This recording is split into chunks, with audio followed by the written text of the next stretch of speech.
ప్రార్థన చేసుకుందాం.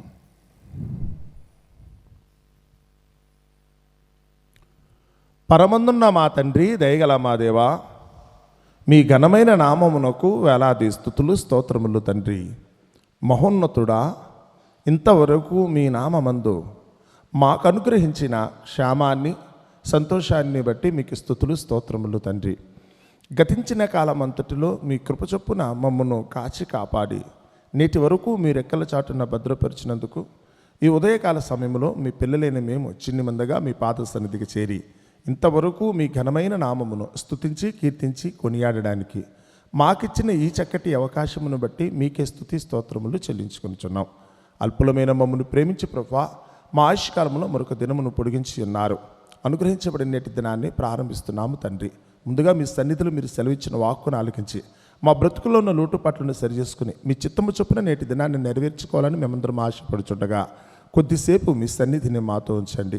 మీ సహవాసమును మాకు దయచేయండి. మీ పరిశుద్ధాత్మ సహాయం చేత యావత్తూ ఈ కార్యక్రమము మీ నామమునకు మహిమార్థముగాను మా బ్రతుకులకు మేలుకరముగా జరిగించమని సమస్తములో మహిమ ఘనత మీకే ఆరోపిస్తూ మీ కుమారుడైన క్రీస్తు నామమున ఈ ప్రార్థన మీకు సమర్పిస్తున్నాము తండ్రి. తండ్రి అయిన దేవునికి మహిమ కలుగును గాక. ప్రభువైన యేసుక్రీస్తు నామంలో చేరువచ్చిన మీ అందరికీ నా హృదయపూర్వక వందనాలు తెలియజేస్తున్నాను. నేటి పాఠ్యాంశముగా రోమీయులకు రాసిన పత్రిక 8వ అధ్యాయము 33వ వచనాన్ని మనం చదువుకుందాం. రోమీయులకు రాసిన పత్రిక 8వ అధ్యాయము 33వ వచనం. దేవుని చేత ఏర్పరచబడిన వారి మీద నేరము మోపువాడెవడు? నీతిమంతులుగా తీర్చువాడు దేవుడే. మళ్ళా చదువుతున్నాను. దేవుని చేత ఏర్పరచబడిన వారి మీద నేరము మోపువాడు ఎవడో? నీతిమంతులుగా తీర్చువాడు దేవుడే. దేవుడు తన పరిశుద్ధ వాక్యమును మన వినికిడిలో దీవించి ఆశీర్వదించునుగాక. ఆమేన్. చదవబడిన ఈ మాట ఒకరు అపోస్తలుడైన పౌలు రోమాపట్నంలో ఉన్నవారికి రాసిన మాట. రోమాపట్నం అనుకున్నప్పుడు ఆనాడు ప్రపంచానికి క్యాపిటల్, రాజధాని అంటారు. ఆ రోజు ప్రపంచం ఏదైతే ఉందో మొత్తం అంతా ఒకటే ప్రభుత్వం. ఈ రోజులాగా మన ఆంధ్రప్రదేశ్ గవర్నమెంట్ వేరు, తమిళనాడు గవర్నమెంట్ వేరు, లేకపోతే పక్కన మహారాష్ట్ర గవర్నమెంట్ వేరేం లేదండి. అలాగే భారతదేశపు గవర్నమెంట్ వేరు, పాకిస్తాన్ వేరేం లేదు. ఆ రోజు రోమా సామ్రాజ్యం ఆల్మోస్ట్ అంత నాగరికత కలిగిన ప్రతి ప్రజ మీద కూడా వాళ్ళైతే కనుక అధికారం చేశారు.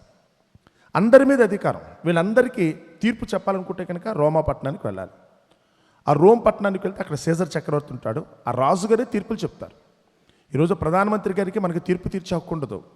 రాష్ట్రపతి గారికో మరొకరికి వారు తీర్పులు చెప్పారు. మనకు కోర్టులు ఉన్నాయి. కానీ ఆ రోజు అలా కాదు. ఆనాటి సైన్యాధిపతులు, లేకపోతే కనుక వాళ్ళు సహస్రాధిపతులు, శతాధిపతులు, న్యాయపతులు వీళ్ళు చెప్తారు. మరీ ఏదైనా క్లిష్టమైన సమస్య వస్తే కనుక అందరికంటే సుప్రీం పవర్ ఎవరంటే ఆ రోమా సామ్రాజ్యాన్ని పరిపాలిస్తున్న సీజర్ చక్రవర్తి, కైసర్ చక్రవర్తి అంటారు. వారు ఉంటారు. అంటే తీర్పులు చెప్పేది ఆ స్థలంలో. ఆ తీర్పులు చెప్పే ఆ స్థలం అంటే సుప్రీంకోర్టు ఉన్న ఆ ఊరికి ఈయనైతే పత్రిక రాస్తున్నాడు. మీరు అనుకుంటున్నారు లోకపరంగా ఏదైనా మనుషులు కనుక పొరపాట్లు చేస్తే ఆ పొరపాట్లను బట్టి అయితే కనుక రాజుగారు చక్రవర్తి తీర్పు చెప్తాడు, అతని న్యాయాలు అయితే కనుక వివరిస్తాడని చెప్పి మీరు అనుకుంటున్నారు. కానీ ఇక్కడ మీరందరూ కూడా గుర్తించుకోవాల్సింది ఏమి అనుకున్నప్పుడు ఆయన అంటున్నాడు, దేవుని చేత ఏర్పరచబడిన వారి మీద నేరము మోపువాడు ఎవడో? మీరెవరు? లోకంలో మనుషులు వచ్చేతే కనుక ఒక వ్యక్తి తప్పు చేశారని చెప్పేంత అర్హత ఉన్నదా? మరి ముఖ్యంగా ఎవరైతే కనుక దేవుని చేత ఏర్పరచబడ్డారో, దేవుని చేత పంపబడ్డారో, అయితే కనుక దేవుని పనిలో కానీ ఆయన సన్నిధిలో కానీ ఎవరైతే కొనసాగుతున్నారో వారి మీద నేరం మోపేంత పరిస్థితి మీకు వస్తుందా? ఎందుకంటే ఆయన అంటున్నమాట, నీతిమంతులుగా తీర్చువాడు, అక్కడ పలిన చూడండి, నీతిమంతులుగా తీర్చువాడు దేవుడు కదా. ఒక వ్యక్తి అపరాధ లేకపోతే కనుక అతను నిర్దోష అని చెప్పాలనుకుంటే మనుషులు చెప్పలేరు. ఈరోజు మనుషులు సిచ్యుయేషనల్గా మాట్లాడతారు, అవసరానికి తగినట్టుగా మాట్లాడతారు. పెడితే పెళ్ళి, లేకపోతే చావు. ఈరోజు వారు వీరని తేడా లేదండి. అమ్మా నాన్ననే అలాగే అంటారు, కొడుకు కూతురు కూడా ఇంతే. నువ్వు పెడితే చాలు, నీ కొడుకు కూతురు అయితే కానీ నేను చాలా మెచ్చుకుంటారని. నీ తల్లిదండ్రి మెచ్చుకుంటారు, అన్నదమ్ములు మెచ్చుకుంటారు, అక్క చెల్లెలు, బంధువులు, స్నేహితులు, అధికారులు. నీ వల్ల వాళ్ళకి ప్రయోజనం కలుగుతుంది అనుకున్నప్పుడు తప్పకుండా వాళ్ళు మెచ్చుకుంటారు. పెడితే పెళ్ళి అని. లేదనుకుంటే నువ్వు బ్రతుకుంటే ఏంటి ఉపయోగం? చచ్చిపోవచ్చు కదా, లేకపోతే చావు కదా. నీ చావును వాళ్ళు కోరుకుంటారు. ఈరోజు లోకంలో పైకి నటిస్తారే తప్ప వాస్తవంగా వాళ్ళ మనసులో ఉన్నదైతే మాత్రం అదే. మనం బ్రతకాలను కోరుకునే వాళ్ళకంటే కూడా మన చావాలను కోరుకుని లేకున్నారని సంగతి మీకు తెలుసా? ఈరోజు మిమ్మల్ని చూసి వారవలేని తనతో అసూయతోనో ఈర్ష్యతోనో మీరు చనిపోతే బాగుండు అనుకున్నారు, మీ తల్లిదండ్రులే అనుకుంటున్నారు మనసులో. మీ కొడుకు కూతురు కూడా అలాగే అనుకుంటున్నారు తెలుసా. మీ అత్తమామల దగ్గరికి వచ్చినా లేకపోతే కనుక కట్టుకున్న వాళ్ళ దగ్గరికి వచ్చినా, ఎందుకంటే మీ ప్రవర్తన వాళ్ళకి నచ్చకపోతే కొన్ని సందర్భాల్లో మీరు అడ్డుగా ఉంటారు. వాళ్ళ సుఖానికో వాళ్ళ సంతోషానికో వాళ్ళు చేయాలనుకున్న పనులకు మీరు అడ్డుగా ఉన్నప్పుడు మిమ్మల్ని అడ్డు తప్పించుకోవాలని ప్రయత్నిస్తారు. నా మార్గానికి ఎవరైతే అడ్డం వస్తారో, నేను చేసే పనికి ఎవరైతే కనుక ఒకళ్ళు అడ్డం పడి దాన్ని అయితే కనుక పాడు చేయాలని చూస్తారో వాళ్ళు ఉంచుకోరండి. వాళ్ళ చావును కోరుకునే వాళ్ళు అయితే ఉంటారు. వాళ్ళ నాశనం అయిపోవాలి, ఏదో ఒక విధంగా మనకు అడ్డు తొలగిపోవాలి కదా అని. యేసుప్రభువు గురించి వచ్చినప్పుడు కనుక రాయబడిన మాటతే. ఆయన అయితే కనుక అందరికీ వాళ్ళకి ఎలా కనపడట అడ్డు బండగా ఉన్నాడు. వారికి అడ్డు బండగా ఉన్నాడు యేసుప్రభు. వాళ్ళు ఏది చేసినప్పుడు కూడా వాళ్ళు చేసే అన్యాయానికి అడ్డంగా నుంచున్నవాడు ఆయన. వాళ్ళు చేసే తప్పుడు పనులకి యేసుప్రభు అడ్డంగా నుంచున్నాడు. అందుకని యేసుప్రభుని బ్రతకని వాళ్ళ మనం ఎలాగూ చూచుచూ ఉండిన ఎడల అందరూ కూడా ఇతని పద్ధతిలోకి వచ్చేస్తారు. మనం ఎలాగూ చూస్తూ ఊరుకుంటే కనుక అందరూ కూడా ఇతని మాట ఒకరోజు కాకపోతే ఒక రోజున వాళ్ళకి ఎక్కేస్తుంది. తప్పులేంటో వాళ్ళు నిర్ణయించుకునే పరిస్థితికి వస్తారు. తద్వారా అయితే కనుక సత్యం వైపు మరలిపోతే ఇంకా మనం చేసే దుర్మార్గత్వానికి అయితే కనుక రోజులు ఉండవు అన్న ఉద్దేశంతో యేసుప్రభుని తొలగించేద్దామని చెప్పి యేసుప్రభుని చంపేశారు.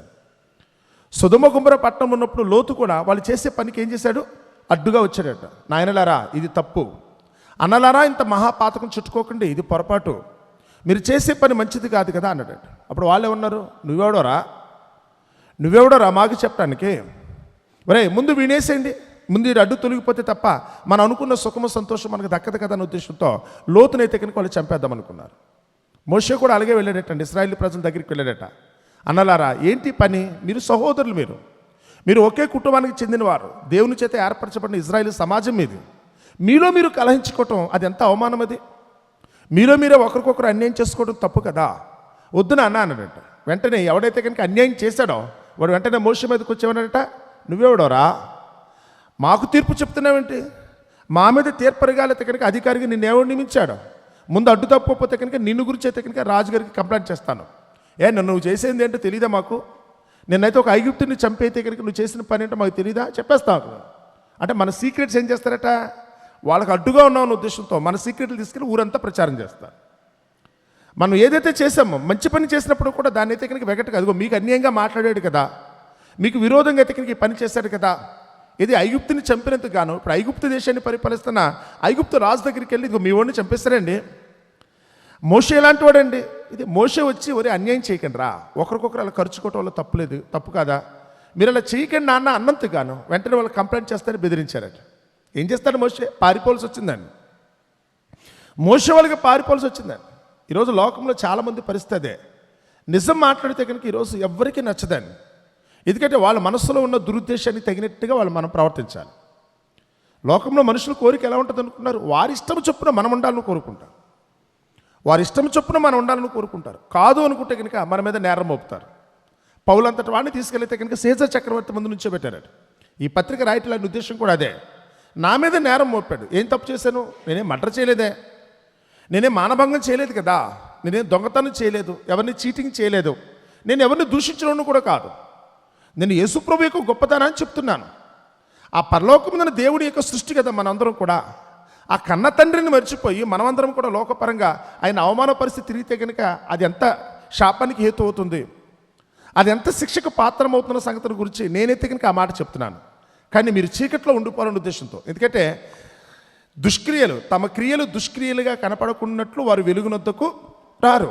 యోహాను సువార్తలో అయితే కనుక యేసుప్రభువు చెప్తున్న మాట, లోకంలో కొంతమందికి చీకట్లో ఉండిపోవటమే ఇష్టం, కొన్ని సంగతులు బయటికి రాకుండా ఉండటమే ఇష్టం, అందరి ముందు యథార్థంగా మాట్లాడుతాను కొంతమందికి ఇష్టం ఉండదు. ప్రతిదీ సీక్రెటే, ఏ ఒక్క విషయాన్ని కూడా మిగతా వాళ్ళతో పంచుకోరండి. ఎందుకంటే ఒకరి విషయం తెలిస్తే కనుక అవతల వారిలో ఆలోచన పెరుగుతుంది, చేసిన పని తప్ప ఒప్పని వాళ్ళు డిస్కస్ చేసే పరిస్థితి వస్తుంది. అందుచేత ఎక్కడ మన తప్పులు బయటపడతానే ఉద్దేశంతో వీళ్ళంత వరకు ఆ విషయాన్ని ఎక్కడ చేర్చుండి గుండెల్లోనే రహస్యంగా పెట్టుకుంటారు. కొంతమంది ఎంత దాపరికంతో ఉంటారంటే కనుక వాళ్ళు పని అయ్యేంత వరకు కూడా నిజంగా అసలు ఏం జరుగుతుందో కూడా మనకు తెలియనున్నంత గుట్టుగా అయితే కనుక ఈరోజు లోకంలో మనుషులు ఉంటారు. తమ క్రియలు దుష్క్రియలుగా కనపడుకున్నట్లు వచ్చైతే కనుక ఏం జరిగిందో ఎదురు ముందు నుంచి మాట్లాడుకునేంత పరిస్థితి కూడా కొంతమందికి ఉండదండి. ప్రతిదీ కూడా సీక్రెట్ అంటే వాళ్ళు వెలుగులోకి వస్తే కనుక, చీకట్లోంచి వెలుగులోకి వస్తే కనుక వాళ్ళు ఏ రూపంలో ఉన్నారో మనకు అర్థమైపోద్ది. ఒంటి మీద బట్టలు ఉన్నాయా లేదా, వాళ్ళ రూపం ఎలా ఉంది, వాళ్ళు అవి ఎవరు అసలు ఇంతకీ తెలిసిపోద్దని. కానీ చీకట్లో ఉన్నంతసేపు వాళ్ళు ఎలా ఉన్నారో మనకి తెలియదు కనుక వాళ్ళ పబ్బం గడిచిపోతూ ఉంటుంది, రహస్యంగా ఉండిపోతారు తప్ప పొరపాటున దగ్గరికి రారండి. ఉన్న మాట అంటే కనుక చాలామంది ఉలుగుపాటు ఎక్కువ కదా, అందుకని నోరు మామూలు కొంతమంది అయితే ఇక్కడికి ఉన్నట్టుగా కుండ బద్దలు కొట్టినట్టు చెప్పేస్తారు. నచ్చుతండి చాలామందికి. లోకం యొక్క స్థితి ఎలా ఉంటుందో తెలుసా? ఏమున్నప్పుడు కూడా ప్రతిదాని సీక్రెట్గా ముందు నవ్వుతూ మాట్లాడాలి, వెనకాల గోతులు తవ్వాలి. ఇదే ఈ రోజు అయితే కనుక లోకం యొక్క పద్ధతి అండి. ఇదే రోమిలేసిన పత్రిక 12వ అధ్యాయం దగ్గరికి వచ్చేటప్పటికల్లా పౌలు గారు అంటున్నాడు, మీరు ఈ లోక మర్యాదను అనుసరించకండి. మనకందరికీ ఎందుకండి పాస్టర్ గారండి, వాళ్ళందరిలో పోతారని మీకు ఎందుకు అన్నవాళ్ళు ఉన్నారు. మీరు కూడా అందరూ పాస్టర్లాగా అయితే కనుక ఉండిపోతే సరిపోద్ది కదండి, ఎంత చక్కగా హ్యాపీగా ఉంటుంది కదండి. ఈ గొడవలు ఎందుకండి, ఈ తగులు ఎందుకండి, వాళ్ళని అనలేనా మన అనుకోలేరా? ఏంటండి దేవుని సన్నిధి అంటే ఏమనుకున్నారు? దేవుని సన్నిధి అంటే అంతా ఉండి తెలుసా? వాక్యము అనుకున్నప్పుడు ఆ వాక్యానికి హెబ్రీయులకు రాసిన పత్రికలో డెఫినేషన్ ఇచ్చాడండి. అది రెండంచులు గల ఎటువంటి ఖడ్గము కంటే కూడా ఎలా ఉన్నది తెలుసా?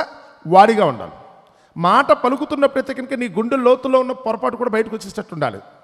అది ఎంత అంటే కనుక ఎముకలను కీళ్లను మూలుగను విభజించినంత మట్టుకు దూరు పెట్టట్టు ఉండాలి. మాట పలికితే కనుక 2 రోజుల పాటు నీకు జ్వరం వచ్చేసినట్టు ఉండాలి. నువ్వు చేసిన తప్పుని ఎత్తి చూపించినప్పుడు నువ్వు అనుకుంటున్న సీక్రెట్ అని, కానీ దేవుడైతే మాత్రం నీతో మాట్లాడుతున్నాడు తెలుసా? చెప్పేవాడు కూడా తెలియపోవచ్చు, నాలాంటి వాడు కూడా నువ్వేం చేస్తావన్న సంగతి తెలియదండి. కానీ దేవుడు మాట్లాడుతున్నప్పుడు ఎలా ఉంటుందో తెలుసా? ఆ మాట వాక్యం పలుకుతున్నప్పుడు నువ్వు ఎప్పుడో ఎవ్వరికీ తెలియకుండా అత్యంత రహస్యంగా చేసిన తప్పు కూడా నీ గుండెలో అయితే కనుక గుచ్చుకున్నట్టు ఉంటుంది. నిజమే కదా? నన్నే అడిగినట్టున్నారేంటి, నా తప్పుని ఎత్తి చూపించినట్టున్నాడేంటి, నా రహస్యాన్ని వెలికి చేసినట్టు ఎవరికి తెలియదండి. నీకు తప్ప ఇంకొకటి తెలియదు. అది దాని గురించి ఎవరిని అనడానికి ఏమీ లేదండి, చెప్పేవారు కూడా ఏమీ తెలియదండి. ఆ సమయానికి నీతో మాట్లాడుతున్నప్పుడు ఎవరికి దక్కాలో లేకపోతే కనుక ఎవరికి గుచ్చుకోవాలో వాళ్ళకి వెళ్ళిపోద్ది అంతే. వాక్యం యొక్క పవర్ అలాంటిదండి. కానీ ఈరోజు అలా కాదు. మనకి ఎత్తుకులేండి, హ్యాపీగా ఒక ఉపమానం, హ్యాపీగా ఒక ఆశీర్వాదం, ఓ స్వస్థత, ఒక అద్భుతంతో జరిగిపోద్ది కదా. 99% సంఘాల్లో ఈరోజు జరుగుతున్నదని తెలుసా? కేవలం అయితే కనుక ఊరికి ఆశీర్వాద పండుగలు. ఏకంగా పండుగలు కూడా మామూలు పండుగలు చేయట్లేదు వీళ్ళు. ఆ మీటింగ్లు ఏంటంటే కనుక ఆశీర్వాదం. అంటే దేవుడు ఆశీర్వాదం ఇవ్వడం కోసం ఈ లోకానికి యేసుప్రభుని పంపించాడా? యేసుప్రభు ఈ లోకానికి వచ్చింది అయితే కనుక మీ అందరికీ కూడా కావాల్సిందల్లా సమకూర్చిపెట్టడానికి.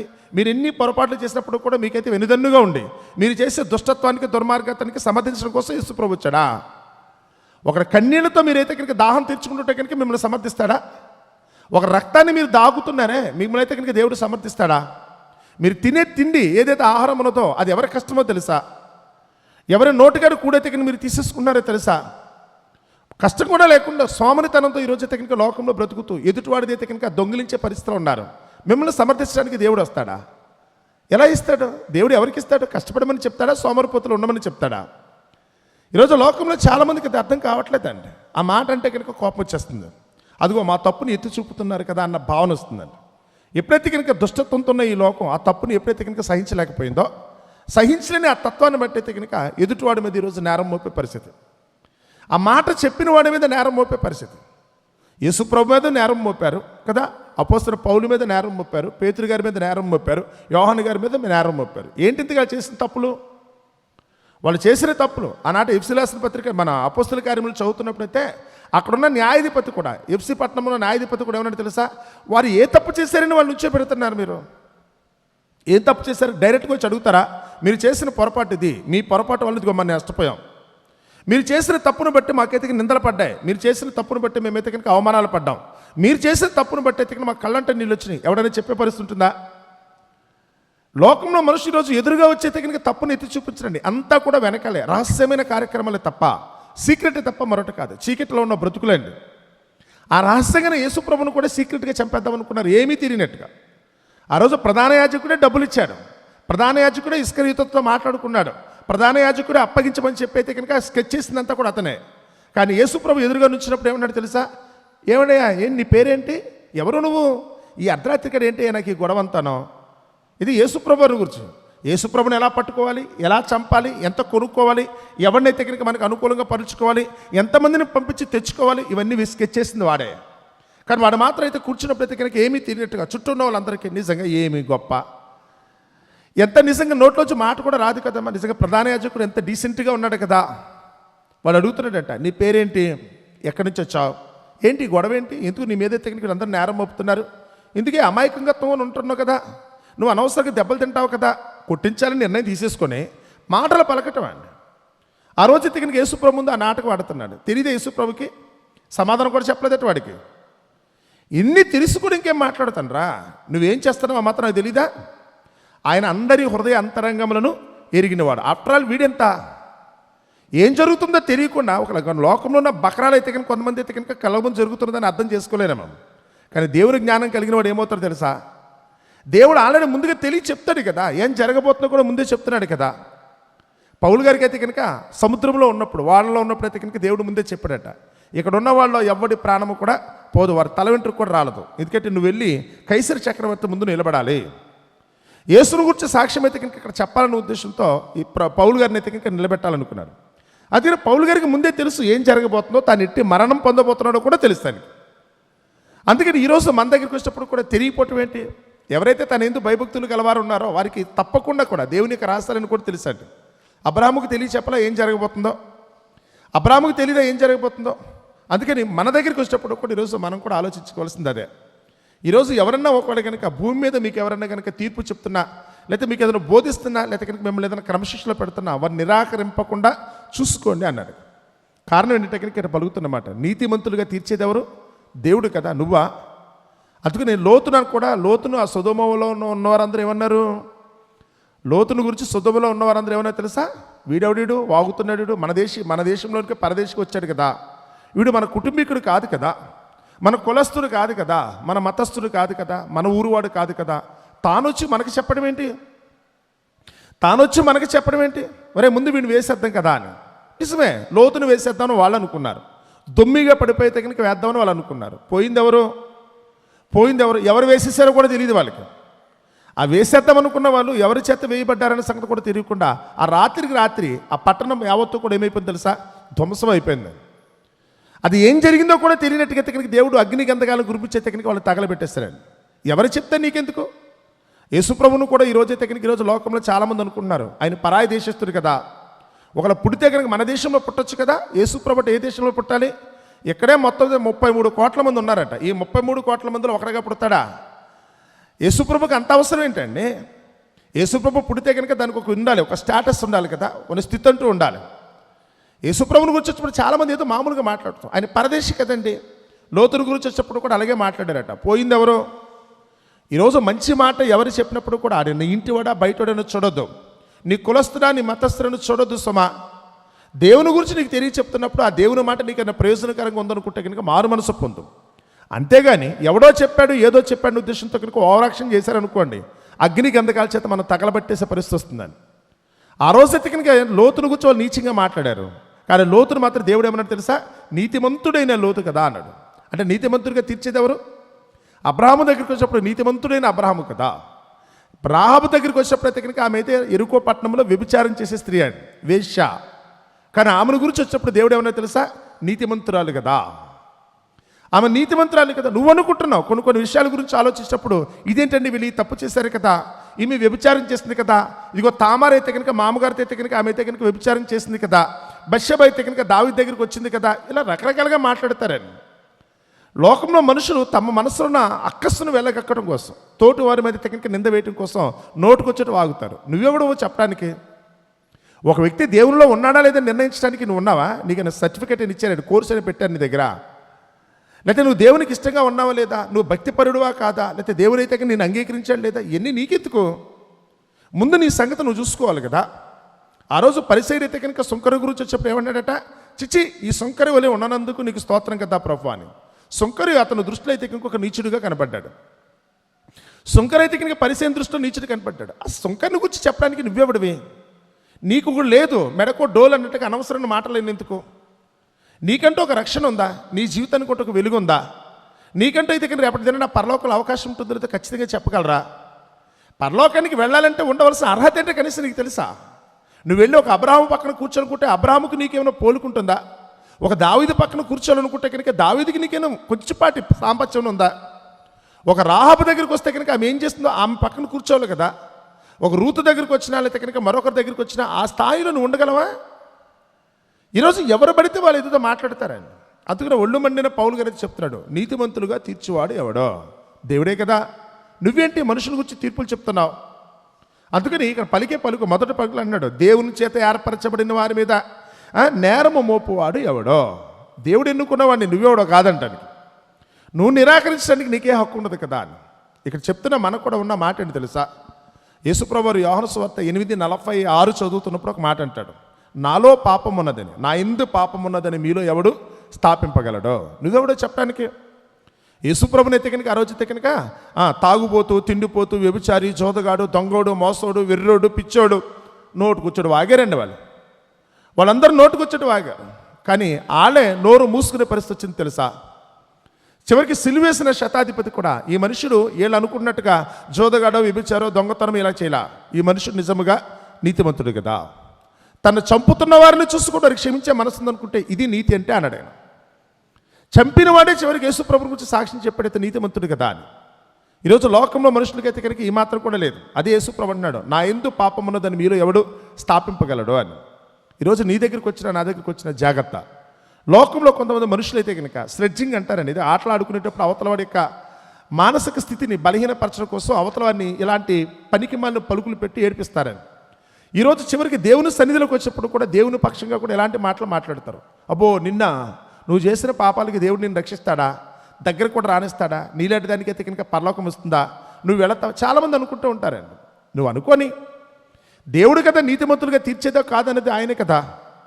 ఈరోజు మన దగ్గరికి వస్తే కనుక బూస్ట్ కొట్టేవాళ్ళు ఎక్కువైపోయారండి. ఉన్న వాస్తవాన్ని చెప్పేవాళ్ళు చాలా తక్కువ కనపడుతున్నారు కదా. వాళ్ళు తప్పులు చేసినప్పుడు కూడా అంతా నెమ్మదిగా ఉంది. నువ్వు పరలోకానికి ఈ పూట వెళ్ళిపోతావు, నువ్వు చచ్చిపోగానే నీ కొరకైతే కనుక దేవుడైతే కనుక దండట్టుకుని రెడీగా కూర్చుంటాడు. ఆ పరలోకంలో అయితే కనుక నీ కొరకు దేవుడైతే కనుక వెయిటింగ్లో ఉంటాడు. నువ్వు వెళ్ళంగానే నేను స్వీకరించేస్తానని చెప్పి చాలామంది అయితే కనుక ఏదేదో మాట్లాడుతున్నారని. కానీ ఒక్కటి మాత్రం గుర్తుపెట్టుకోండి, ఏమో నిన్ను గురించి తీర్పు చెప్పడానికి నాకు హక్కు లేదు. అదే సమయంలో మీరందరూ కూడా గుర్తుపెట్టుకోవాల్సింది తెలుసా, పక్కల గురించి తీర్పు చెప్పడానికి మీకు కూడా హక్కు లేదు. ఎవరి సొంత రక్షణ వానిది, అది పొందిన వారికి తప్ప మరెవరికి తెలియదు. అందుకని దేవుడు పిలుచుకున్న వారి మీద మనం నేరం మోపొద్దు. నీతిమంతులమా కాదన్న సంగతి ఎవరు నిర్ణయిస్తారట? ఆ దేవుడు నిర్ణయిస్తాడు. రాహాబు అనుకున్న వేశ్య మీరు చెప్తారా? ఆమెను మామూలుగా చూస్తే కనుక ఈమె ఎరుక పట్టణంలో ఉంటుందండి, ఇవిడు చేసే వృత్తి ఇది అన్నారు అనుకోండి. మనం ఏమంటాం, ఏంటి వ్యభిచారా, వేశ్య, చీ. కానీ దేవుడు ఏమన్నాడు? అందరినీ పక్కతో సావనైతే కనుక చూసుకొచ్చి అబ్రాహాము పక్కన కూర్చోబెట్టి మాట్లాడుతున్నాడు. అబ్రాహాము పక్కన కూర్చోబెట్టి స్థాయి ఆవిడకి వచ్చేస్తుందంట. అందరూ ఆవిడ వేశ్య అనుకున్నారు, కానీ ఆమెకున్న నీతి, ఆమెకున్న నమ్మకం, దేవుని అయితే కనుక ఆమెకున్న గురుని బట్టి అయితే కనుక అంత ఉన్నతమైన స్థానానికి వెళ్ళిపోయింది ఆవిడ. ఈరోజు మన దగ్గరికి వచ్చినప్పుడు కూడా నీ బ్రతుకు ఎలా ఉంది ఏంటని కాదు, నీకు తెలియనప్పుడు ఎలా జీవించావని మాత్రం కాదు, కానీ నీకు దేవుని తెలిసిన తర్వాత ఆ దేవుని నిమిత్తం, సాక్ష్యం నిమిత్తం కావాలనుకుంటే కనుక ప్రాణం పోగొట్టుకోవడం కూడా నువ్వు సిద్ధపడతావన్నదే యేసుప్రభు ఈరోజు మనందరికీ అడుగుతున్న ప్రశ్న. ఎవడైనాను నా నామము నిమిత్తం తన సిలువను ఎత్తుకుని ఏం చేయాలట? నన్ను వెంబడి చావును కోరుకుంటూ పరిగెట్టాలి. నేను చనిపోవడానికనే సిద్ధమే. నిందల గురించి నాకు భయం లేదు, అవమానాల గురించి అసలు భయం లేదు. నాకేదో సుఖం పోతుందనో, సంతోషపోతుందనో, నా వాళ్ళందరూ దూరం అయిపోతున్నానో ఈ ఫీలింగ్స్ ఏమీ లేవు. ఏ విధము చేతనని ఏదో ఒక విధంగా నేనైతే కనుక విమోచింపబడాలి. ఈ మరణకరమైన ఈ శరీరం నుంచి నన్ను విమోచించాలి దేవుడు. చావు నుంచి నేను తప్పించైతే కనుక రేపటిదైనా నన్ను పరలోకానికి చేర్చుకోవాలి. ఈ ఉద్దేశంతో బతుకుతున్నప్పుడు చాలామందికి నచ్చకపోవచ్చండి. చాలామంది మన మీద నిందలో మరొకరు మోపుతారు. వీళ్ళెవరో నిందలు మోపడానికి? నేను చనిపోతున్నప్పుడు నన్ను రక్షించే దమ్మెళ్ళకుందా? చనిపోతే కానీ నేనైతే నన్ను ఏదో నరకానికి వెళ్ళకుండా పరలోకానికి తీసుకెళ్ళగలిగే శక్తి వీళ్ళకుందా? ఎవరు వీళ్ళు మాట్లాడటానికి? నీ వారు అనుకున్న వాళ్ళు ఎవరి గురించి ఆలోచించిన వాళ్ళు పలికే పలుకులకి శాపనార్థాలు పెట్టేసే వాళ్ళు కూడా చాలామంది ఉంటారండి. పట్టించుకోకండి. హేతువు లేని శాపము తగలకపోవును కదా అంటారు. వాళ్ళు ఎందుకు మాట్లాడతారో వాళ్ళకే తెలియదు. కొంతమందికి ఉక్రోషం, అక్కస్ అంటారండి. ఇక నేను తప్ప ఇంకెవరో మాట్లాడకూడదన్న ఉద్దేశంతో వాళ్ళు చేసే పనుల వల్ల చాలా ఇబ్బందులు ఎదురవుతాయండి. అందుకని ఇక్కడ అంటున్నమాట, దేవుని పక్షమని ఎవరైతే ఉన్నారో మనకు విరోధి. అది పైన చదువుతున్నప్పుడు ఏముంది? 31వ వచనం చదువుతున్నాను చూడండి. మన పాఠ్యభాగంలో రోమీయులకు రాసిన పత్రిక 8:31. ఇట్లుండగా ఏమందుము, దేవుడు మన పక్షమునుండగా మనకు విరోధి ఎవడు? అంతుందా? దేవుడు నీ పక్షాన్ని ఉన్నప్పుడైతే కనుక నేను విరోధిని, నేను గెలుస్తాను, నేనైతే కనుక అతను ఓడిస్తానని చెప్పగలిగినంత సామర్థ్యం ఎవరికి ఉంది? 6 మూరల జానడి ఎత్తున్న గొలియాతికే దిక్కులేదు. పైనుంచి కింద వరకు ఒడ్లంతా కూడా కవచంగా తట్టుకున్నవాడికే దిక్కులేదండి. ఏమీ చేత కానీ ఒంటరివాడు అనుకున్న, బాలుడు అనుకున్న దావీదు చేతిలో అంతటి వాడు కూడా కూలిపాడు తెలుసా? ఈరోజు లోకంలో ఎంతని కానీ ఒకరి ఇంటి ఘనత విస్తరించినప్పుడు, ఒకడు ధన సంపన్నుడైనప్పుడు నువ్వెందుకు భయపడుతున్నావు?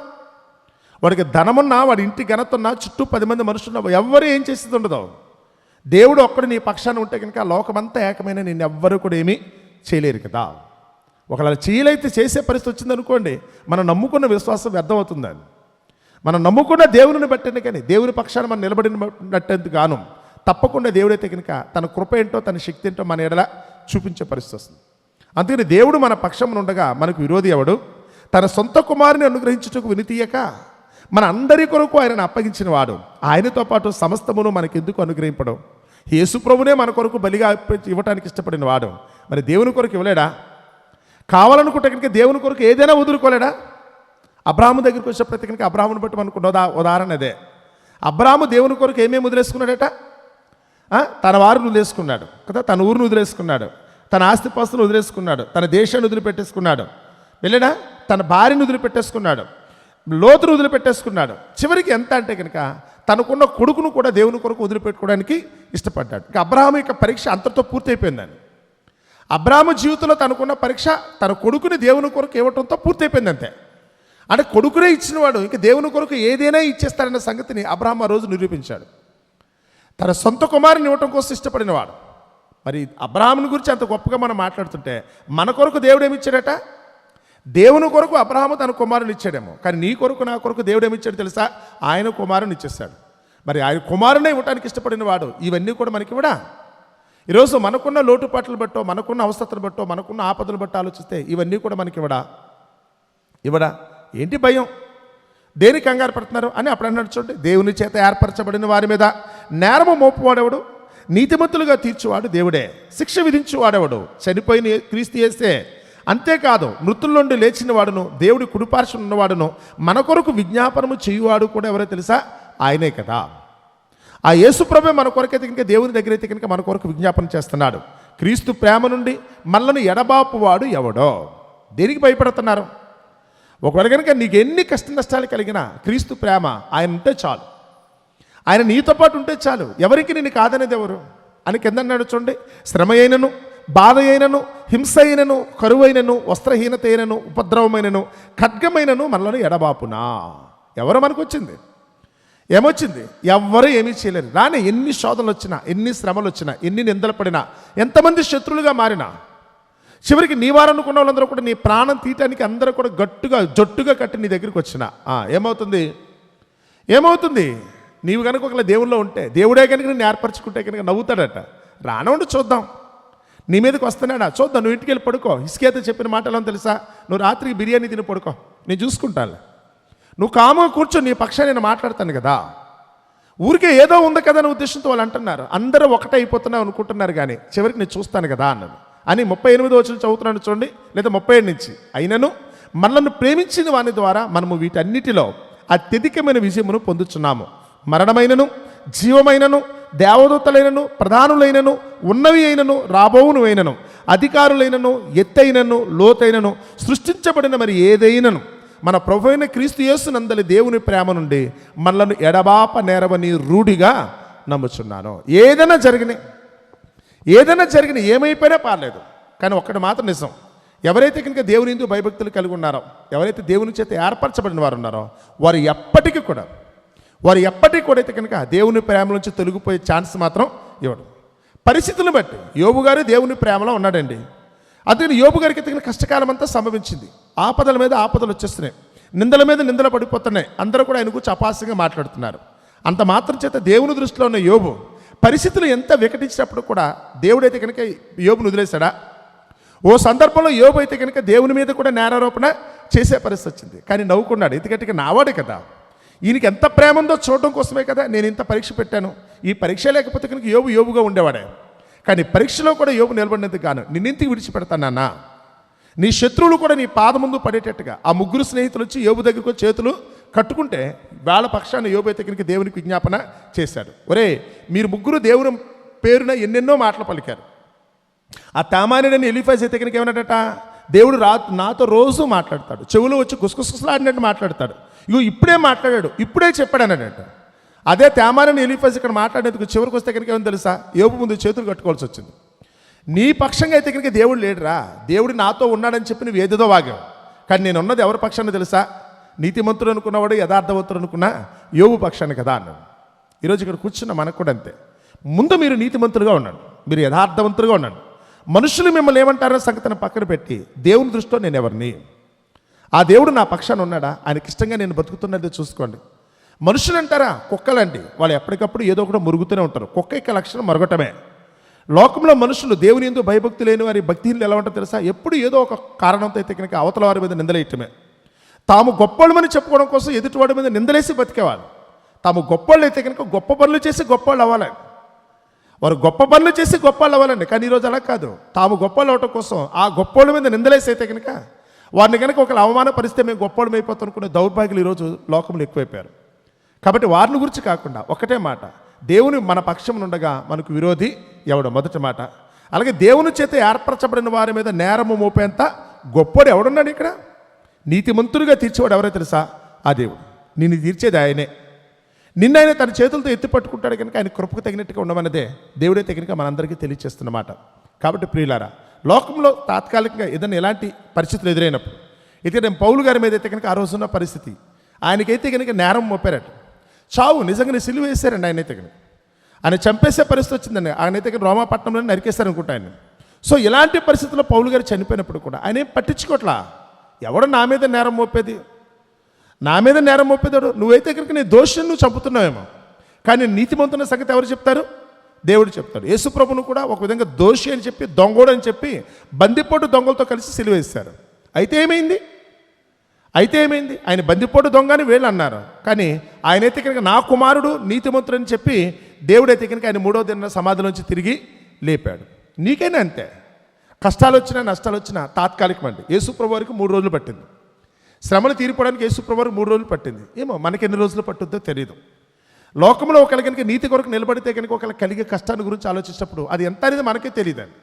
ఆ సమయంలో నిన్ను పొడిచిన వారందరూ కూడా నీ తట్టు చూస్తారు. ఎవరైతే నిన్ను నిందించారో, ఎవరైతే నీ కష్టాన్ని నష్టాన్ని కలిగించారో వాళ్ళే రొమ్ములు కొట్టుకుంటూ అయితే కనుక గుండెలు బాదుకుంటూ అయ్యో మేము పొరపాటు చేశామని వాళ్ళైతే కనుక దేవుని ముందు సాగిలిపడే రోజు ఒకటి వస్తుందని మాత్రం దేవుని వాక్యం మనకు సెలవిస్తోంది. కాబట్టి ప్రతి ఒక్కరు కూడా ఇట్టి ధైర్యంతో, ఇట్టి నమ్మకంతో, నిరీక్షణ అంటాడు కదా దేవుడు. నేను ఈరోజు తాత్కాలిక కష్టపడినా బాధపడినప్పుడు కూడా రేపటి దినాన్ని దేవుడైతే మాత్రం నన్ను ఎత్తి పట్టుకుంటాడు. ఆ దేవుని కృపలో నన్నైతే కనుక ఆయన వర్ధిల్ల చేస్తాడన్న సంగతిని గుర్తిరిగి ఎల్లప్పుడూ కూడా ఆయన ఇంత భయభక్తులు కలిగి ఉండటానికి, ఆ దేవుని చేత నీతిమంతులమని మనం తీర్చబడటానికి ప్రతి ఒక్కరు కూడా ప్రయత్నించవలసిందిగా మిమ్మల్ని అందరినీ మనసారా కోరుకుంటూ ఈ నా మాటలు ముగిస్తున్నాను. అట్టి కృప దేవుడు మనందరికీ దయచేయునుగాక. ఆమేన్. ప్రార్థన చేసుకుందామండి. పరమందున్న మా తండ్రి, దయగల మా దేవా, మీ ఘనమైన నామమునకు వేలాది స్తుతులు స్తోత్రములు తండ్రి. మమ్మల్ని ప్రేమించారు ప్రభువా. ఇంతవరకు మీ కృపను బట్టి మమ్మల్ని ఆదరించినందుకు మీకే స్తుతి స్తోత్రములు చెల్లించుకుంటున్నాం. అల్పులమైన మమ్మల్ని ప్రేమించి మా ఆయుష్కాలములో మరొక దినమును పొడిగించి ఉన్నారు. అనుగ్రహించబడిన నేటి దినాన్ని మీ పాద సన్నిధిలో మీ మాట చొప్పున ప్రారంభించుకునిచుండగా దినమెల్లా మీ కృప చొప్పున నడిపించండి. లోకంలో ఈరోజు ప్రభా తండ్రి మీ వాక్యము నిమిత్తం ప్రభా మీ సత్యము కోసం నిలబడాలని ఆశపడినప్పుడు తండ్రి లోకం నుంచి మాకు ఎదురవుతున్న ప్రభా కొద్దిపాటి అభ్యంతరాలను బట్టి, ఆటంకాలను బట్టి మీ కృపను అర్థిస్తాను తండ్రి. కొద్ది కాలము శ్రమపడిన తర్వాత విజయం మాత్రం మాదే అని ప్రభా మీ వాక్యం ద్వారా మేము తెలుసుకున్నాం. నిశ్చితమైతే ప్రభా అట్టి నిరీక్షణతో మేము బ్రతకటానికి తండ్రి మీరు నీతిమంతులుగా తీరిస్తే మా జీవితానికి ధన్యత తప్ప లోకుల చేత మెప్పు పొందటం వల్ల మాకు ఏ విధమైన ప్రయోజనం కలగదన్న సంగతిని మేమందరము కూడా గుర్తెరిగి మనుషులను మెప్పించడం కోసం కాదు కానీ మిమ్మల్ని మెప్పించడం కోసం ప్రభా మేము జీవించగలిగే భాగ్యాన్ని మా అందరికీ ప్రసాదించండి. దినమెల్లా మీ కృపతో మమ్మల్ని నడిపించండి. రాత్రికి మరలా మేమందరం మీ పాద సన్నిధికి చేరి మీ ఘనమైన నామమును బట్టి ఆనందించగలిగే భాగ్యాన్ని దయచేయమని, అంతవరకు మీ కృపలో మమ్మల్ని అందరినీ భద్రపరచమని మీ కుమారుడైన క్రీస్తు నామమున ఈ ప్రార్థన మీకు సమర్పిస్తున్నాము తండ్రి.